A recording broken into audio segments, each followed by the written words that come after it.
My name is Elena Ward. I'm in my mid-30s, and for most of my adult life, I've been the kind of woman people describe with gentle words, easygoing, supportive, low maintenance. I work in a creative adjacent field. I listen more than I speak, and I've learned how to make myself useful without making myself loud.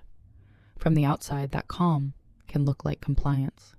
From the inside, it has always been something else entirely. People tend to underestimate me because I don't rush to correct them. I don't interrupt. I don't perform outrage on cue. In a culture that rewards visibility, I learned early how to survive by being steady instead of spectacular. That steadiness often gets mistaken for softness, and softness for weakness. I've let that misunderstanding sit undisturbed for years. This story isn't about revenge, and it isn't about exposing someone for entertainment. It's about something quieter, and I think more honest. It's about how public images sometimes hide private truths. It's about the slow erosion that happens when small dismissals go unnamed, and the internal shift that occurs when silence stops being an obligation and becomes a choice. My partner posted photos from our vacation, but cropped me out. But what I want to share with you is not the shock of seeing myself erased from a frame. It's the long road that led there, and the even longer one that followed. This is a story about noticing patterns, about watching how people behave when they think you'll never push back, and about what it means to reclaim authorship over your own life without raising your voice. Over the next hour or so, I'll walk you through the emotional terrain of that relationship, who I was to them, how certain roles get quietly assigned, and how easy it is to normalize being minimized.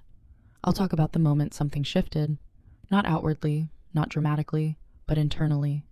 And I'll show you how preparation can look like passivity right up until the moment it isn't. There are no villains twirling mustaches here, no shouting matches, no sudden windfalls or cinematic justice, just choices, consequences, and the kind of clarity that arrives when you finally stop explaining yourself to people who benefit from not understanding you. I'm sharing this not to ask for sympathy, but to document a process. If you've ever felt invisible in a room full of people who claim to love you, you might recognize some of this. And if you haven't, my hope is that you'll still listen with curiosity rather than judgment. So before we begin, let me ask you something gently and without expectation. Have you ever looked at a perfectly curated image and sensed that something important was missing? To them, I was reliable. That was the word that followed me from room to room, from introduction to introduction. Reliable partner. Reliable +1. Reliable woman who remembered birthdays, booked flights, smooth conversations, filled silences before they grew awkward. I was the one people nodded at with quiet approval, the one they trusted to handle things without needing credit. In our relationship, I occupied a role so familiar, it was almost invisible. I was the planner, but not the decision maker, the emotional translator, the one who noticed tension before it broke the surface and gently redirected it elsewhere. I remembered preferences, how he took his coffee, which jokes his friends liked, which topics to avoid at dinner. None of this was asked of me explicitly. I stepped into it because it felt natural, and because I was good at it. From the outside, we probably looked balanced. He was charismatic, social, and easy to photograph. I was composed, thoughtful, usually just outside the center of the frame. People would say things like, "You ground him," or "He's lucky to have someone so understanding." They meant it as praise. I received it like a quiet tax. What they didn't say, but what I slowly learned to hear, was that my presence was assumed. My agreement was expected. My flexibility was treated less like a choice and more like a feature of the environment, like good lighting or reliable Wi-Fi. Always there, rarely acknowledged. I don't say this with bitterness. At the time, I didn't experience it as mistreatment. I experienced it as being needed. And for someone who had learned early that usefulness equaled safety, that was enough. When we traveled together, I carried the same role with me. I booked accommodations, checked weather forecasts, and kept track of time zones and reservations. I made sure his work commitments fit neatly around our plans. I took photos of him in front of landmarks, of meals before they were eaten, of moments that would look effortless once posted. I didn't ask to be photographed as often, not because I didn't want to be seen, but because I was used to being the one behind the lens. If someone had asked me then who I was in that relationship, I would have said something kind, supportive, loyal, low drama. I would have said I valued peace over conflict, depth over noise. All of that was true. What I wouldn't have said, what I didn't yet have language for, was how rarely I was centered in my own life. I noticed small things, but I filed them away without inspection. How group conversations drifted past me. How decisions were announced rather than discussed. How my contributions were often summarized by others instead of acknowledged directly. None of it was overt. That's what made it easy to ignore. Invisibility doesn't arrive all at once. It accumulates. It shows up in who gets tagged and who gets thanked, in whose version of events becomes the official one, and how often you're described in terms of what you provide rather than who you are. I was praised for my patience, my adaptability, and my understanding, rarely from my perspective. And still, I stayed quiet. Not because I was afraid, but because I believed that being calm was a virtue. I believed that love was something you proved by accommodating, by smoothing edges, by not making yourself a problem to be solved. I thought maturity meant enduring minor discomforts without complaint. Looking back, I can see how neatly I fit into the role that was available. I was easy to love in a way that required very little adjustment from anyone else. I made things simpler, lighter, more convenient. What I didn't realize yet was that convenience has a cost. At that stage, I didn't feel erased. I felt backgrounded, which seemed acceptable. I told myself that not everything needed to be about me. That visibility was overrated. That confidence didn't require an audience. And maybe all of that could have remained true if the role had stayed balanced. If being reliable hadn't slowly turned into being optional. But at the time, I was still inside the story, not observing it. I was still telling myself that what mattered would eventually be noticed. That presence spoke for itself. I didn't know that silence, left unexamined, teaches people exactly how to treat you. The first time it happened, it was so small I almost missed it. We were already home from the trip when I noticed. A quiet evening, laptops open on opposite ends of the couch, the low hum of normal life resuming. He was scrolling through his phone, half focus, smiling at something I couldn't see.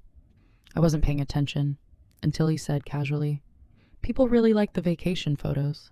I leaned over, more out of habit than curiosity. There it was, a familiar landmark. The cafe we'd stumbled into by accident. The coastal overlook we'd waited nearly an hour to see at sunset. Photo after photo, beautifully framed, carefully edited. And in every single one, I was absent. Not absent in the obvious way. Not cut out crudely or erased with intent. Cropped. Just enough that my shoulder, my reflection, my presence had been trimmed away. The photos told a story where he had traveled alone, unencumbered, self-contained. I felt something tighten, then immediately loosen as I explained it away to myself. Maybe he wanted a clean aesthetic. Maybe it was about symmetry. Maybe I was reading too much into it. I didn't say anything at first. I watched him scroll, watched the comments roll in. Compliments, heart emojis, people asking questions, tagging others, engaging with a version of reality I apparently didn't exist in. When I finally spoke, my voice was light, curious. "Hey, why didn't you post any with me in them?" He didn't look up right away, just shrugged. "Oh, I don't know. These looked better. You know how Instagram is." It wasn't dismissive enough to argue with. It wasn't cruel. It was said with the kind of neutrality that leaves you holding your own reaction, unsure what to do with it. I nodded. I smiled. I told myself it didn't matter. But something had been cut, and I felt it. What stayed with me wasn't the photos themselves. It was how quickly my discomfort had been reframed as overthinking. How efficiently the moment was sealed shut and filed under insignificant. No one else noticed. No one would have questioned it. From the outside, it was just social media. Just content. Inside, it landed differently. I started replaying other moments, small enough to be forgettable on their own. Times I'd been introduced as the one who helped me with, rather than by name. Times decisions had been made about our plans without my input, then presented as done deals. I hadn't labeled any of it as disrespect before. It felt too mild for that word. This was the first time I felt the disconnect between how present I was in real life and how optional I seemed in the narrative being shared. I didn't confront him, not because I was afraid of the conversation, but because I sensed it wouldn't go anywhere. The explanation had already been given. Any further probing would be framed as insecurity, as sensitivity, as me making something out of nothing. So I did what I'd always done. I noted it. I paid attention to how easily my absence was accepted, how no one asked where I was, how natural it seemed, even to me, to step back and let the image stand on its own. I told myself I was being mature, that I didn't need public validation, and yet a quiet awareness settled in. not anger, not hurt exactly, more like recognition. This wasn't about a photo, it was about authorship, about who gets to decide which parts of a shared life are worth displaying, and which parts can be trimmed away without consequence. I didn't change my behavior after that. I didn't demand inclusion. I didn't post anything of my own to counter it. Outwardly, nothing shifted. Inwardly, a small ledger opened. I began to watch more closely, not suspiciously, just attentively. I listened to what was said and what wasn't. I noticed how often my presence was assumed rather than acknowledged, how quickly my contributions faded into the background once their utility was complete. That first small cut didn't bleed, it didn't require immediate care, but it marked something important. The moment I realized that invisibility can be curated, and that being cropped out doesn't always look like being pushed away. Sometimes it looks like it has been edited for convenience. After that, nothing dramatic happened, and that was the problem. Life continued in its familiar rhythm. Workdays blurred into weekends. Plans were made, adjusted, and carried out. If you had asked me then whether anything was wrong, I would have said no without hesitation. There was no single incident I could point to that felt serious enough to justify concern. Just a series of moments, each one small, each one easy to rationalize. That's how normalization works. The cropped photos faded into the background of my mind, not because they stopped mattering, but because I taught myself not to dwell on them. Whenever the thought resurfaced, I smoothed it over with logic. He didn't mean anything by it. Not everything is symbolic. I'm not someone who needs to be constantly seen. I repeated those lines often enough that they started to sound like principles. Meanwhile, the pattern continued. Stories about our experiences were told as his stories. When I went to the coast, on my trip last month, I would be sitting right there, nodding along, filling in details if asked. My presence was implied, never stated. I became a footnote to my own life. Sometimes people would look at me, confused. "Weren't you there too?" they'd ask, and he'd laugh lightly, as if the omission were accidental. "Oh yeah, she was with me." Then the conversation would move on. I noticed how quickly it always moved on. Each time I had a choice: correct the narrative or let it stand. Each time I chose the latter, not because I agreed with it, but because interrupting felt heavier than enduring. I told myself I was choosing peace. I hadn't yet seen how often peace was being chosen at my expense. The more it happened, the easier it became to accept. Disrespect, when delivered without malice, is especially easy to excuse. There were no raised voices, no insults, just a gradual repositioning where I was no longer central even in shared experiences. I started editing myself too. I stopped offering opinions unless they were asked for. I deferred more quickly.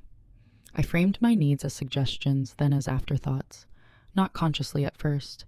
It just felt efficient. Less friction, less explanation. And when I did feel the sting of it, I minimized that too. I told myself I was being dramatic, that there were bigger problems in the world, that love didn't need constant affirmation. What I didn't realize was that I was training everyone around me how to treat me.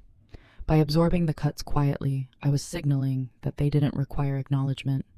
By staying calm, I was confirming their insignificance. There's a particular loneliness that comes with being surrounded by people who believe you're fine because you've never shown them otherwise. I carried that loneliness politely. I didn't burden anyone with it. I wore it like a sign of emotional maturity. Looking back, I can see how often I confused self-control with self-erasure. The most subtle part was how I defended him, to myself and to others. If someone hinted that he was inconsiderate, I'd step in immediately. He's just busy. That's not how he means it. I became the interpreter of his intentions, even when the outcome consistently left me diminished. I told myself that relationships require understanding, compromise, grace, all true. But grace, when unreciprocated, slowly becomes permission. I remember one evening in particular. We were at a small gathering, people talking over one another, drinks half finished. Someone asked him about a project he'd been working on, one I had helped shape, refine, and execute. He spoke about it confidently, passionately. He didn't mention me once. I waited, not expectantly, just long enough to see if my name would surface on its own. It didn't. When the conversation shifted, I felt a familiar tightening in my chest. Not anger, disappointment muted by repetition. Later, when we were alone, I considered bringing it up. The words formed, then dissolved. It's not worth it. He didn't do it on purpose.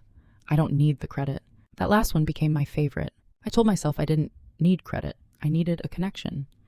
But connection requires recognition, and recognition was becoming optional. By the time I realized how often I was shrinking to fit the space available, the behavior felt normal, expected, even. I had internalized the idea that my presence was flexible, that I could be added or removed without changing the story too much. And because I never made it a problem, it never became one, for anyone else. Normalization doesn't announce itself. It settles in quietly. Like furniture, you stop noticing because it's always been there. By the time you recognize how cramped the room has become, you've already adjusted your posture to fit it. At that point in the story, I still believed I was choosing patience.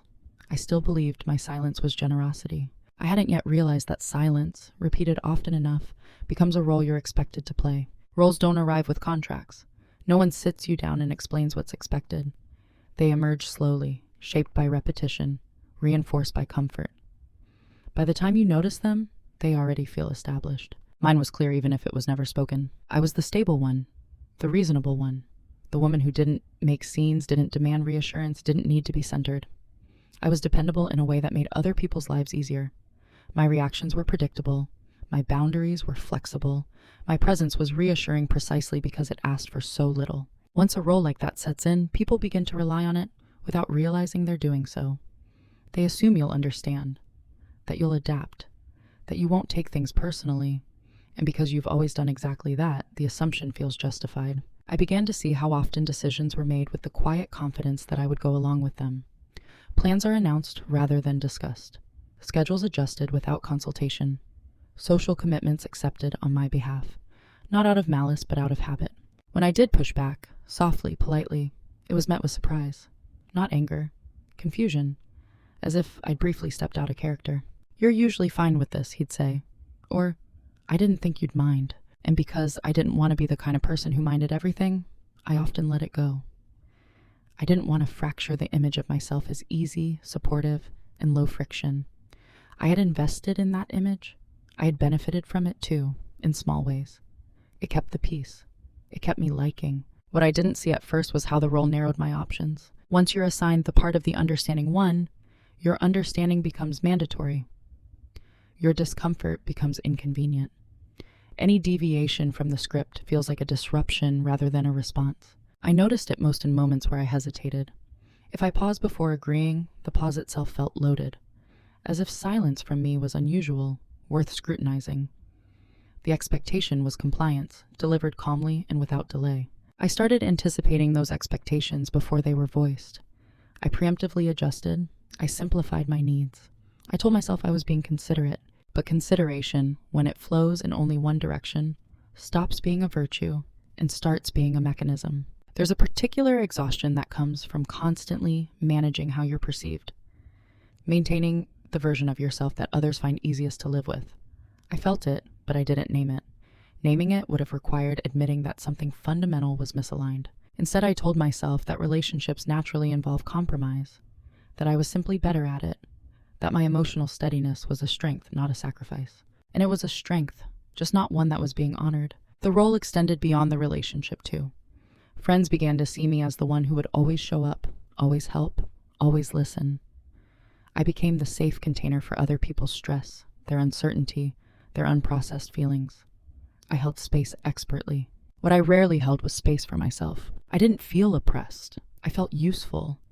And usefulness can be dangerously convincing. It feels like purpose.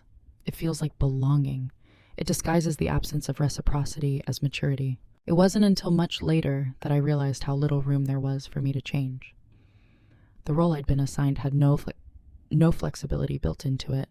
It didn't allow for anger or disappointment or visible need. It rewarded calm endurance and punished disruption. And because I had played it so well for so long, everyone assumed it was who I truly was, including me. I still didn't see a breaking point ahead. I wasn't waiting for a confrontation or an exit. I believed things could continue this way indefinitely. I believed that as long as I stayed composed, things would remain stable. What I didn't yet understand was that stability, when built on quiet erasure, is temporary by nature. At some point, something has to shift. The shift didn't happen during an argument. There was no raised voice, no accusation, no moment you could circle on a calendar and say, "That's when everything changed." It happened on an ordinary afternoon. I was alone at home, the kind of quiet that settles in when there's nothing urgent demanding your attention. I had just finished a work task and was absent-mindedly organizing files on my laptop. Receipts, itineraries, shared documents from the past few years. Practical things I'd managed without thinking twice about it. As I clicked through folders, I noticed how much of our shared life was archived under my name. Reservations I'd made, emails I'd handled, plans I'd coordinated, evidence of labor that had never been visible because it had always functioned smoothly. It wasn't resentment that surfaced.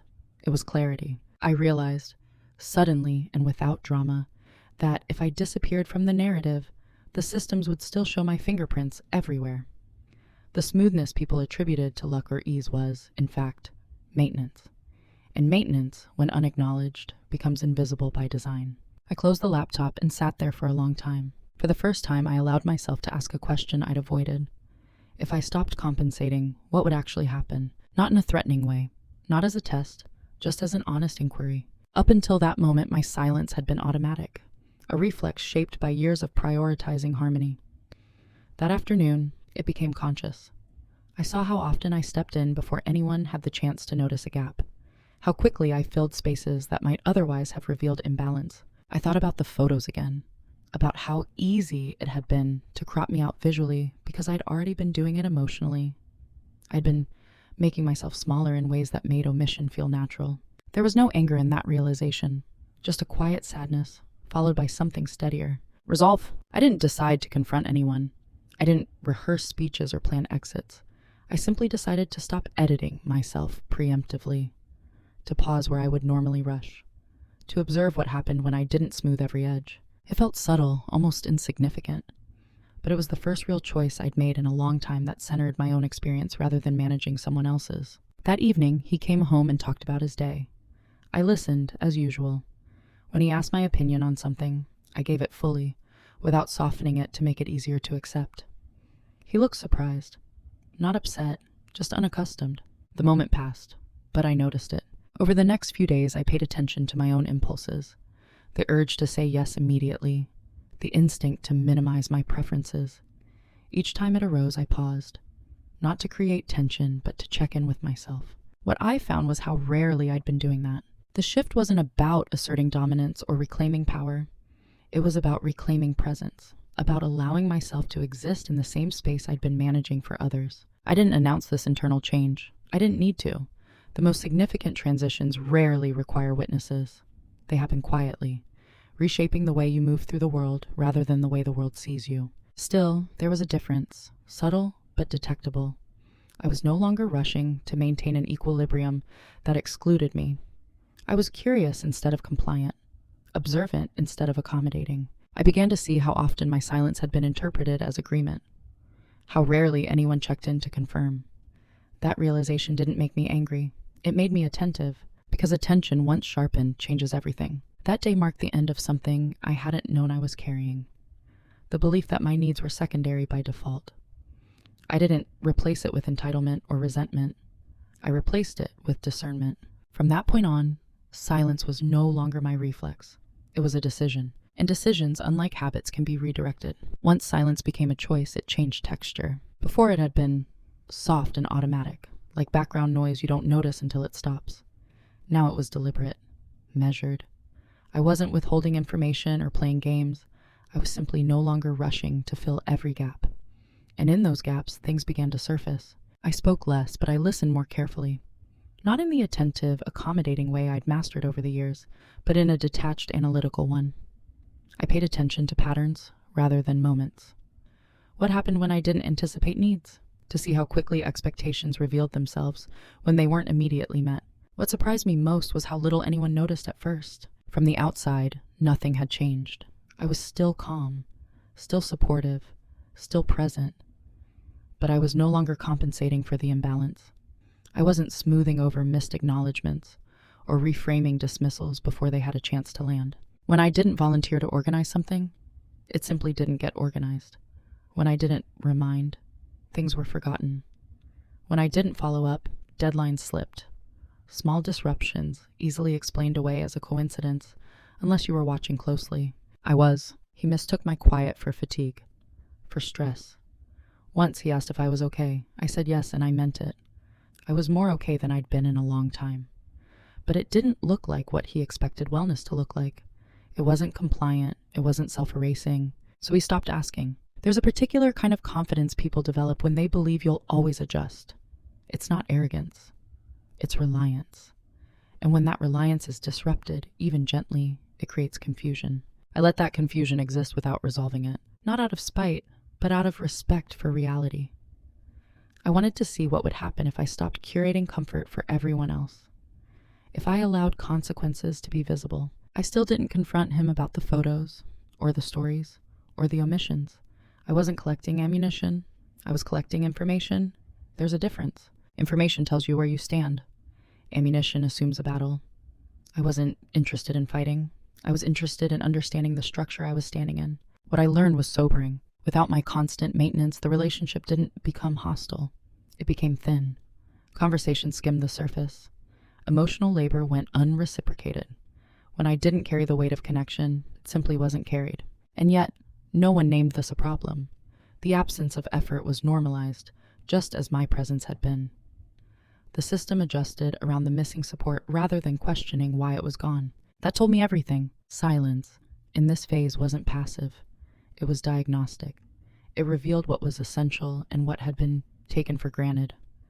It showed me how much of what I thought was mutual had actually been unilateral. I didn't feel triumphant about this. I felt clear. Clarity doesn't arrive with fireworks. It arrives with stillness, with the ability to see something exactly as it is, without needing to excuse or dramatize it. The more I observed, the more I understood that my invisibility hadn't been accidental. It was the natural result of a dynamic where one person consistently made themselves smaller to keep things running smoothly. And because I was no longer doing that, the dynamic began to wobble. Not enough for anyone else to panic, just enough for me to notice. I began documenting, not in a dramatic way. I kept notes in the same notebook I'd always carried. Dates, decisions, patterns, not for leverage yet, for truth. Memory can be unreliable when you've spent years rationalizing. Writing things down anchored me. It reminded me that what I was noticing was real, that I wasn't imagining the asymmetry. That silence, when chosen consciously, can be a form of self-respect. I didn't know where this was going yet. I wasn't planning an outcome. I was simply refusing to continue playing a role that required my erasure. And in that refusal, quiet as it was, something irreversible had already begun. What they never noticed was how much I was learning, because from the outside, my life looked unchanged. Same routines, same tone of voice, same steady presence. If anything, I appeared easier, less reactive, less demanding. The kind of calm that reassures people that nothing is wrong. But internally, I was paying attention in a way I never had before. When you stop rushing to be understood, you start understanding very clearly. I noticed how information flowed, or didn't. What was shared with me automatically, and what I had to ask for. I noticed how decisions were framed after the fact, as if they were inevitable rather than chosen. I noticed how often my agreement was assumed before it was given. I also noticed how systems functioned without me when I stepped back. Bills went unpaid until the last moment. Travel details were forgotten. Commitments overlapped. Things I had been quietly managing for years surfaced only when they failed. Not catastrophically, just enough to be inconvenient.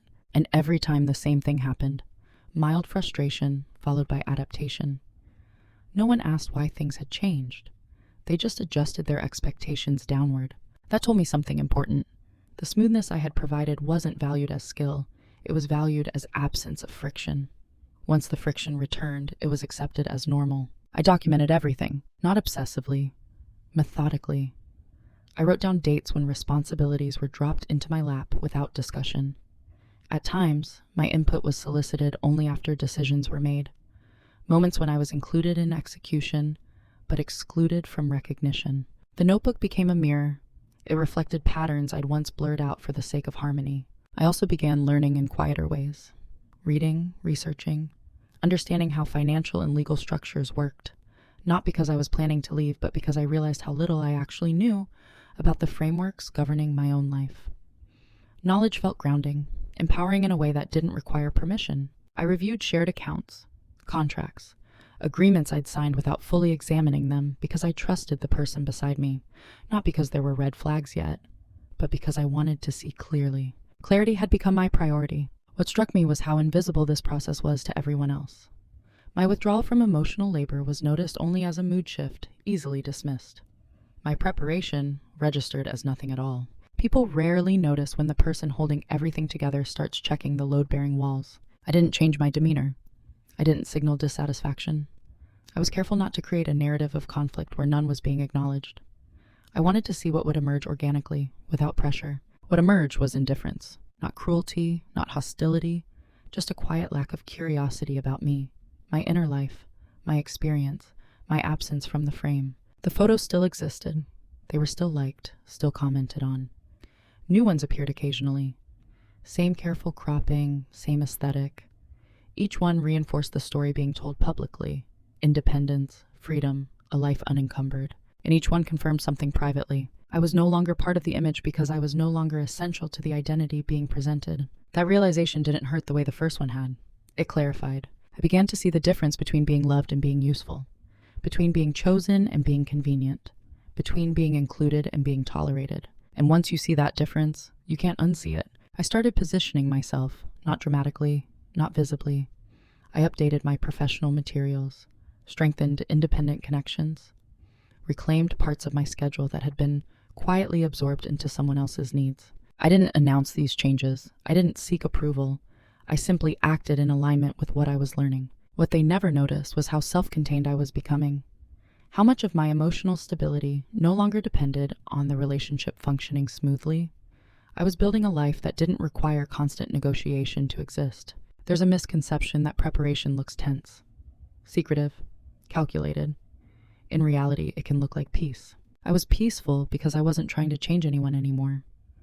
I was no longer invested in being seen by someone who benefited from not seeing me. That shift freed up an enormous amount of energy. Energy I had once spent smoothing, translating, accommodating. Now it went into observing, learning, and quietly strengthening my own foundation. By the time the next discovery came, the one that would make everything undeniable, I was ready to receive it without panic or denial. Because what they never noticed was that the woman they thought was fading into the background was actually coming into focus. The reveal didn't come as a shock. That's what surprised me most. If this had happened months earlier, it might have unraveled me. I would have questioned myself, replayed conversations, searched for explanations that softened the edges. But by the time it surfaced, I was no longer invested in protecting a version of the relationship that depended on my blindness. It came quietly, the way most truths do when you're finally prepared to see them. I was reviewing documents one evening, nothing urgent, just tying loose ends the way I'd learned to do instinctively. Cross-checking dates, verifying details, making sure what existed on paper matched what existed in my head. I wasn't looking for anything specific. That's usually when you find what matters. There was an inconsistency, minor at first glance, a detail that didn't align with the story I'd been told, or the assumptions I'd been carrying forward without inspection. I paused. Not with alarm, but with curiosity. I followed the thread. What unfolded wasn't dramatic. There was no single damning discovery, just a sequence of confirmations that aligned too neatly to ignore. Patterns in communication. Timing that didn't quite add up. Decisions framed as logistical that carried emotional weight when viewed together. And most telling of all, how easily I was excluded from the knowledge of it. The realization settled in slowly, like fog lifting, rather than lightning striking. This wasn't about betrayal in the cinematic sense. It was about parallel narratives, about how much of his life existed adjacent to mine rather than intertwined with it. I sat with that understanding for a long time, not because I was devastated, but because I wanted to be precise. I wanted to separate what I felt from what I knew. Emotion can distort clarity if you let it rush the process. What I knew was this. The distance I'd been sensing wasn't imagined. It had structure, intent even if not malicious. There were choices being made that relied on my assumed silence. In my role, I am the person who wouldn't ask too many questions. In that moment, something settled decisively. I didn't feel the urge to confront him. I didn't feel the need to expose anything. I felt finished with uncertainty. The power of private knowledge isn't in what it allows you to do to someone else. It's in what it allows you to stop doing to yourself. I understood now why the photos looked the way they did. Why were the stories told in the singular? Why has my presence become optional in the public narrative? It wasn't an accident. It was alignment. The image matched the reality he was cultivating, and my role in that reality was diminishing by design. I didn't cry. I didn't spiral. I made tea and sat at the kitchen table, notebook open, writing down only what was factual. No interpretations, no emotional commentary, just dates, actions, omissions.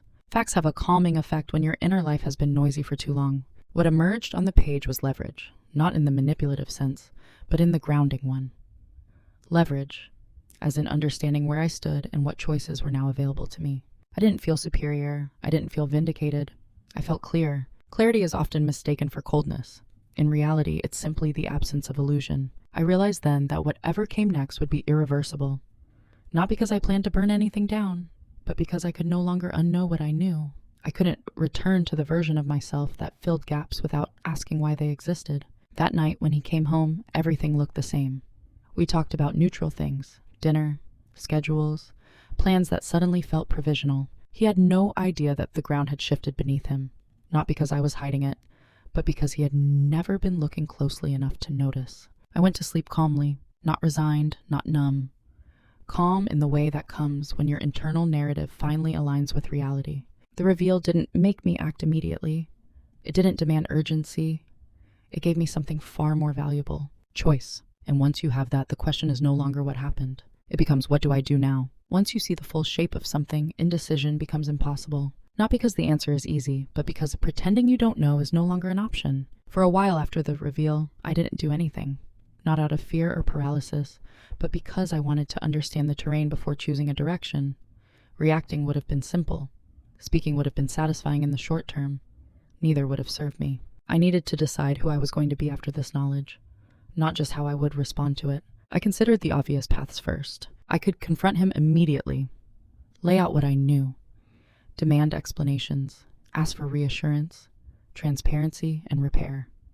That option appealed to the part of me that still believed clarity could be negotiated if presented clearly enough. But when I played that scenario forward, it collapsed under its own weight. Confrontation would require him to suddenly become someone he had never shown himself to be. Deeply reflective, emotionally accountable, willing to center a perspective he had already learned to minimize. It would also place me back in a familiar role, the one who explains, translates, and absorbs. That role no longer fits. I could also leave quietly, detach without explanation, protect my peace by disappearing from the dynamic entirely. That option felt clean, efficient, almost elegant, but it came with its own cost. Silence in that form would still allow the story to exist without me. It would preserve the public image unchanged. And while I no longer needed to be seen by him, I needed to be aligned with myself. I didn't want to vanish. I wanted to end my participation. There was a third option, slower and less visible. I could move deliberately, secure my position, remove dependencies. Let the structure reveal itself as I withdrew support.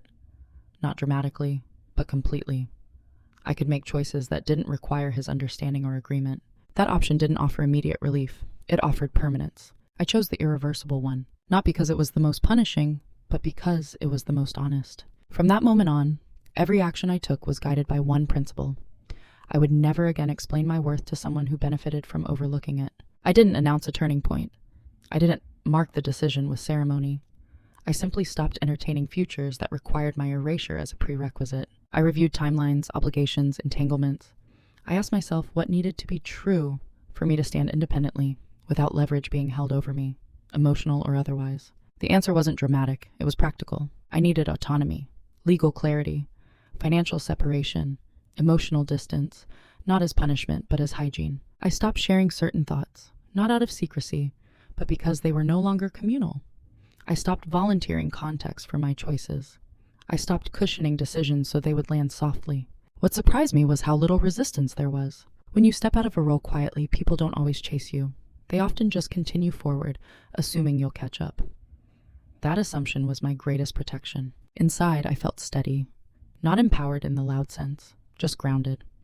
The kind of grounding that comes when your actions are no longer at odds with your understanding. I grieved, but not in the way people expect. I wasn't mourning the loss of a person. I was mourning the version of myself who believed endurance was the same as love. That grief was clean. It didn't ask me to stay. The decision point wasn't a fork in the road. It was a narrowing, a commitment to a path that wouldn't allow me to shrink back into convenience. From then on, there was no fantasy of reconciliation that required me to disappear. No hope invested in being suddenly chosen in a way I never had been before. I wasn't closing a door in anger. I was closing it because I finally understood what it cost me to keep it open. And once that understanding takes hold, you don't need validation. You just move. From the outside, it probably looked like nothing was happening. That was intentional. The most consequential shifts in my life have never been loud. They've happened beneath the surface, where explanations aren't required and performances don't reach. This was no different. I didn't rush. I didn't announce intentions or hint at outcomes. I focused on alignment, making sure my actions matched the clarity I now carried. Everything else was secondary. The first changes were administrative, quiet, unemotional. I separated what had been merged by default rather than necessity. Accounts, responsibilities, access. I didn't do this out of distrust. I did it out of accuracy. Shared life requires shared reality, and we no longer have that. I consulted professionals without drama, asked questions without revealing context, learned what autonomy actually looked like on paper, not just in theory. Knowledge replaced anxiety almost immediately. There's something deeply calming about understanding your options. At home, I became neutral, not cold, not distant, just neutral. I stopped anticipating moods, stopped managing outcomes. If something needed to be discussed, I discussed it plainly. If it didn't, I let silence stand. The emotional temperature flattened, not because I was withdrawing affection, but because I was no longer performing emotional labor. He noticed but misread it. He assumed I was busy, focused, maybe a little tired. He adjusted by asking less, not more, by filling the space with his own concerns. The dynamic remained intact because I wasn't challenging it, just stepping out of it. That's the paradox of moving in silence.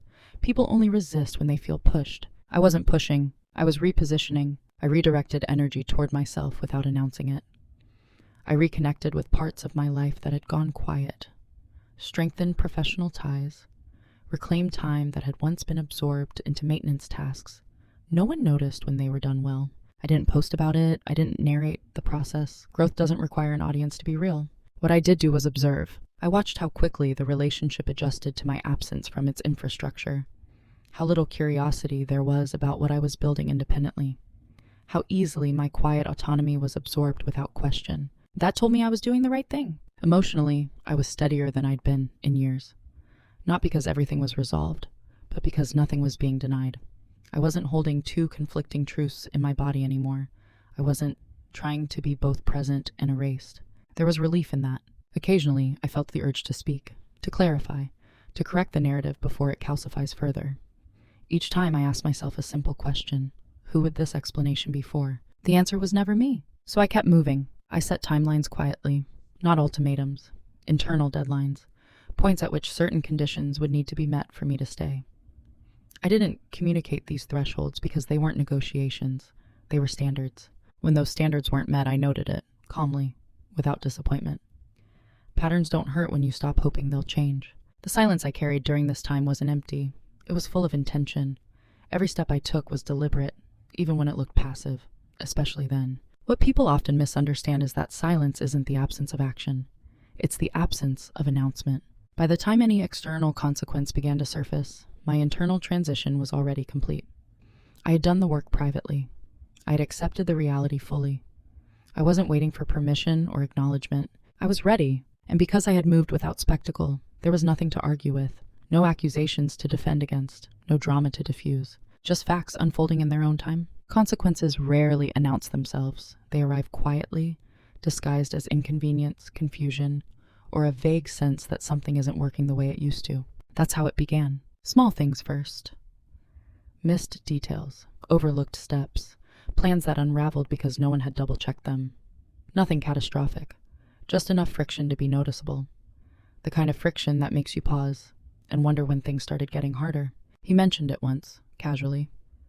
I feel like things have been a little off lately. I nodded. I didn't disagree. I didn't rush to reassure him either, because things were off. They were simply no longer being quietly corrected. What struck me was how quickly discomfort appeared once my invisible labor was removed. The systems I'd maintained without recognition now revealed their fragility, not in a dramatic collapse, but in subtle inefficiencies that accumulated. Appointments conflicted, messages went unanswered, deadlines loomed closer than expected. Each time there was a brief flicker of frustration, then adaptation.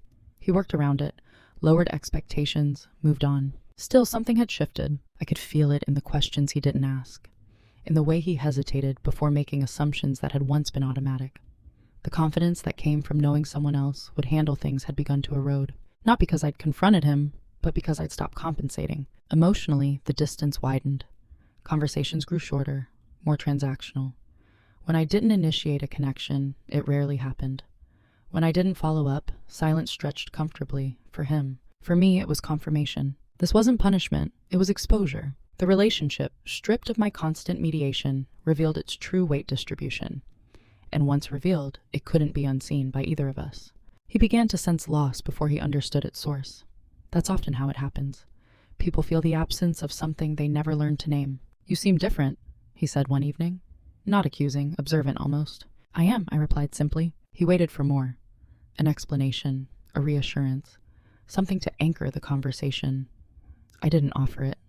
Not because I wanted him to feel unsettled, but because clarity doesn't always need elaboration. That was new. I noticed how often he circled back to old dynamics, expecting me to step in, to smooth, to translate, and how often I didn't. Each time there was a micropause, a recalibration. He filled the space himself or let it remain empty. The consequences weren't loud enough to provoke immediate change, but they were persistent. They followed him into his routines, his work, his social interactions. The ease he'd grown accustomed to was gone, replaced by a faint but constant effort. Meanwhile, I felt lighter, not vindicated, not triumphant, just unburdened. I was no longer carrying responsibility for outcomes I didn't control. I was no longer cushioning discomfort that wasn't mine to absorb. The emotional labor I'd withdrawn returned to me as energy, focus, and quiet confidence. And that shift didn't go unnoticed forever. There was a moment, small but telling, when he expressed irritation at a problem that had escalated unnecessarily. He looked at me, waiting for the familiar intervention. I met his gaze calmly. He stopped himself. That pause said more than any argument could have. The consequences had begun to register.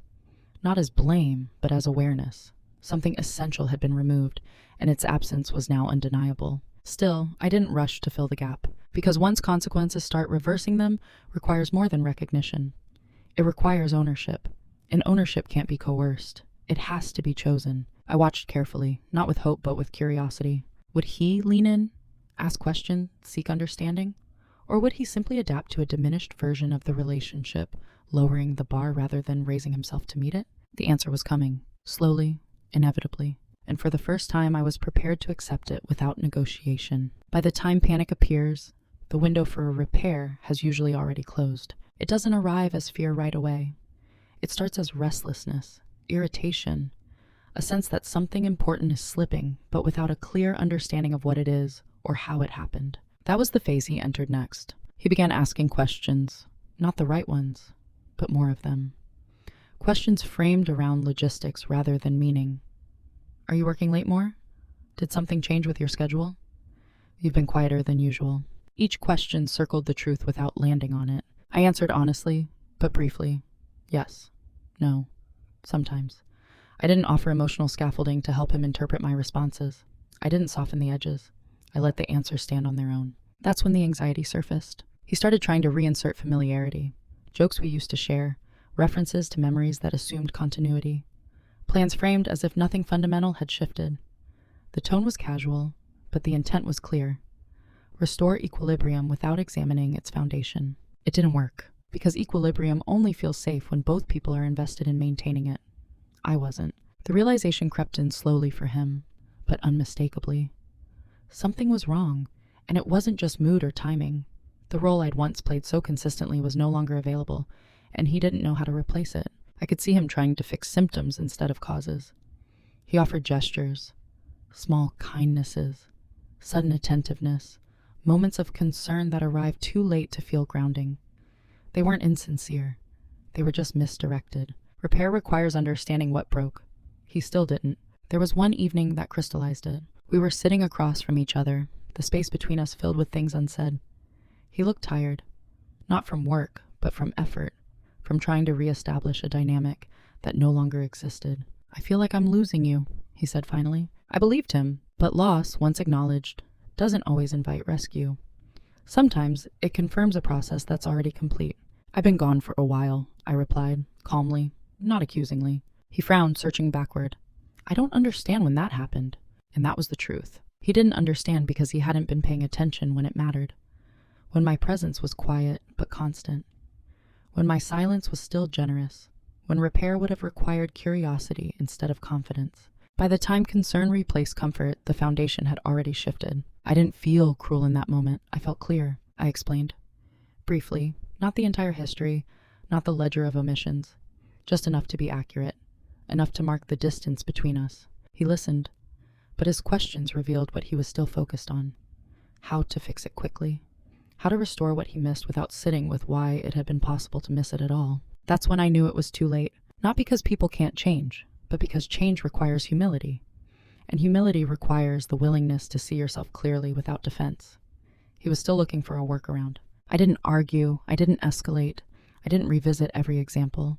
I let the moment be what it was, an acknowledgement of loss, without a shared understanding of its cause. Panic in its late stage is frantic but shallow. It reaches for solutions without absorbing truth. It wants reassurance more than accountability. I couldn't provide that, not because I wanted him to suffer, but because I was no longer willing to sacrifice clarity for comfort. The hardest part was accepting that even genuine regret doesn't always arrive in time. That care, when delayed, can feel like an intrusion rather than a repair. I wasn't angry, I wasn't cold, I was finished negotiating reality. When the conversation ended, there was no resolution, just a quiet recognition that something fundamental had passed its point of return. He didn't know what to do next. I did. The final conversation didn't feel like a confrontation. There was no surge of adrenaline, no urge to prove anything. By the time it happened, the emotional temperature had already cooled. We sat at the table we'd shared for years. No dramatic setting, no heightened tension, just two people facing the truth at different speeds. I spoke first, not because I needed control, but because clarity requires direction. I want to be honest with you, I said, and I want to do it without blame. He nodded, visibly bracing. I could see him preparing for an impact that never came. I told him what I'd noticed. Not every instance, not a rehearsed indictment, just the pattern. How often I'd been present without being acknowledged. How my role had shifted from partner to infrastructure. How silence, over time, had turned into erasure. I didn't raise my voice. I didn't soften the message either. What surprised him most was the absence of emotion. He kept waiting for anger, for tears, for something he could respond to defensively. When it didn't arrive, he struggled to find footing. I didn't realize, he said, quickly, automatically. I know, I replied. That answer unsettled him more than the accusation would have. I explained that this wasn't about one moment or one mistake. It was about accumulation, about what happens when someone is consistently overlooked, not maliciously, but systematically. He tried to interrupt, to clarify intentions, to reassure me of how he felt. I let him speak. I didn't correct him. Intentions weren't the issue. Impact was. When he finished, I said something I'd practiced internally, but never aloud. I don't doubt that you care. I doubt that you see me. The room went quiet. That silence wasn't heavy. It was accurate. I told him I wasn't asking for promises or change plans. I wasn't interested in rebuilding something that required me to disappear to function. I wasn't angry. I was done contorting myself to fit a role that no longer aligned with who I was. He asked what I wanted. I want to step out of this, I said, with respect, without rewriting the past, but without continuing it. There was a pause, longer this time. He searched for an argument, found none. He asked if there was anything he could do. That was the moment everything became clear, for both of us. I shook my head gently. Not now. Maybe not ever. This isn't about effort. It's about awareness, and awareness can't be retroactive. He looked at me differently then. Not as someone who needed reassurance or persuasion, but as someone who had already crossed a threshold he couldn't follow. I didn't feel powerful. I felt aligned. We discussed logistics, calmly, practically. No raised voices, no dramatic ultimatums, just decisions made in daylight. When it ended, there was no dramatic exit, no slammed doors, just a quiet understanding that the dynamic we'd shared had reached its natural conclusion. As I stood up, I felt something I hadn't expected. Relief, not from leaving him, but from no longer having to explain myself. That conversation wasn't about winning or losing. It was about accuracy, about speaking plainly once, after years of translating and softening. And because it was done without heat, there was nothing to burn down afterward. Just space. After the ending, there was no dramatic aftermath. No spiral, no public declaration, no need to reframe the story so it sounded more flattering. What followed was quieter than that, an adjustment period marked by stillness rather than chaos. For a long time, I had defined myself in relation to what I could provide. Stability, support, ease. I knew how to be valuable in ways that made other people comfortable. Letting go of that identity didn't leave a void. It revealed space I'd never occupied before. I didn't rush to fill it. Who I am now isn't a reinvention, it's a return. I'm still calm, still thoughtful, still capable of holding complexity without raising my voice. The difference is that I no longer confuse composure with disappearance. I no longer assume that being low friction is the same as being loved. I speak earlier now, not louder, earlier. I don't wait for patterns to solidify before naming them to myself. I don't collect discomfort until it becomes evidence. I trust my perception without needing it to be validated by repetition. My life looks simpler on the surface, but it's more honest underneath. I manage my time with intention. I protect my energy without apology. I choose relationships where presence is mutual, not extracted, where visibility doesn't have to be negotiated. And when I notice myself slipping into old habits, over-accommodating, preemptively adjusting, I pause, not to judge myself, but to recalibrate. Growth doesn't mean erasing who you were. It means understanding why you became that way and choosing differently when you can. I no longer fear being misunderstood by people who aren't listening. There's a quiet confidence that comes from alignment, from knowing that your external choices reflect your internal truth. It doesn't need reinforcement. It doesn't ask to be seen. Ironically, I'm more visible now than I ever was before. Not because I demand attention, but because I'm no longer hiding in usefulness. I exist as myself, not as support staff for someone else's narrative. I still think about the photos sometimes, about how strange it is that something so small can reveal so much. But I don't feel hurt by them anymore. They're artifacts of a version of my life that no longer exists. Public images still hide private truths. I just don't live inside those truths anymore. What I carry forward isn't bitterness, it's discernment.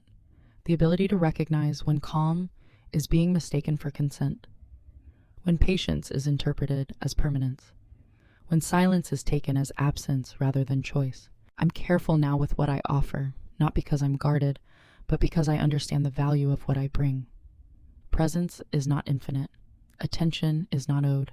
Love is not proven through endurance. And perhaps most importantly, I no longer wait to be cropped out to notice I'm disappearing. I notice sooner, I act earlier, I stay in myself. There's a temptation, when a story like this ends, to look for a clear villain or a triumphant reversal. Something neat, something emotionally satisfying. But real life rarely offers that kind of symmetry. What it offers instead is responsibility. This wasn't a story about someone being cruel. It was a story about someone being comfortable, and about how comfort, when left unexamined, can quietly erase the people who make it possible. For a long time, I believed that love was something you prove by being adaptable, by not needing too much, by absorbing inconvenience without complaint. I thought that staying calm meant staying strong. What I've learned is that calm without presence becomes invisibility, and presence, when consistently unacknowledged, becomes optional. No one wakes up one day intending to divorce their partner. It happens through omission, through assumptions that go unchecked, through silence that's mistaken for consent rather than capacity. I also learned something harder to admit. My silence played a role. Not because I deserved what happened, but because patterns don't form in isolation. I participated in a dynamic that required me to stay small to keep things running smoothly. I didn't cause the erasure, but I enabled it longer than I should have. That realization doesn't come with shame. It comes with agency. Agency is the ability to see where you still have choice, even after something has gone wrong. The moral of this story isn't leave at the first sign of being overlooked. It's this: pay attention to what your silence is teaching people. Notice whether your calm is being met with care or taken for granted. Ask yourself whether the version of you that's easiest to love is also the one that feels most real. Public images will always tell simplified stories. They're designed to. But the private truths underneath them matter more than we're taught to believe. If you find yourself being edited out of your own life, emotionally, relationally, quietly, it's worth asking why. Not with accusation, with curiosity. And if you discover that your presence is only valued when it's invisible, that information isn't a failure. It's a signal. You don't have to respond with drama. You don't have to prove anything. Sometimes the most decisive act is simply stepping back and seeing what collapses without you holding it up. The story didn't end with revenge or validation. It ended with alignment, with the quiet relief of no longer negotiating my own reality. And that for me was enough. Before I go, I want to leave you with a question, not to provoke, but to invite reflection. Have you ever realized that you were being valued more for how easy you were to live with than for who you actually are? If so, I'd like to hear how you recognized it and what you chose to do next.